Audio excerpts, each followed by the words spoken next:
దేవుని నామానికి వందనాలు. పాస్టర్ గారికి, కూడి వచ్చిన అందరికీ దేవుని నామానికి వందనాలు. నాకు సాక్ష్యం చెప్పాలంటే భయం. ఫస్ట్ మైక్ పట్టుకోగానే నాకు కళ్ళల్లో నీళ్ళు తిరిగిపోతాయి.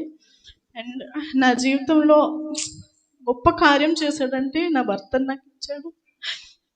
నేను చాలా ప్రార్థన చేసుకున్నాను. దేవుడు ఎలాగైనా సంపద అమ్మతోనే పెళ్ళి అవ్వాలి, ఆయన బాగా చూసుకుంటాడు. నేను చాలా ప్రార్థన చేసుకున్నాను. నా జీవితంలో గొప్ప కార్యాన్ని చేశాడు దేవుడు. ఇప్పుడు నేను నా భర్త దూరంగా ఉన్నాము. ఆయన అక్కడ క్షేమంగా ఉండలేక మీరు ప్రార్థన చేయండి. ఆయన రాకపోకల్లో కూడా మీరు ఆశ ప్రార్థనలో పెట్టండి. మేము చాలా ప్రయాణాలు చేసాము.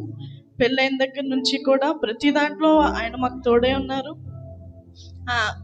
ఇంక నువ్వు కూడా మేమిద్దరం సంతోషంగా ఉండలేకనా మీరు ఆశ ప్రార్థనలో పెట్టండి. చిన్న సాక్ష్యం దేవుడు దీవించును గాక.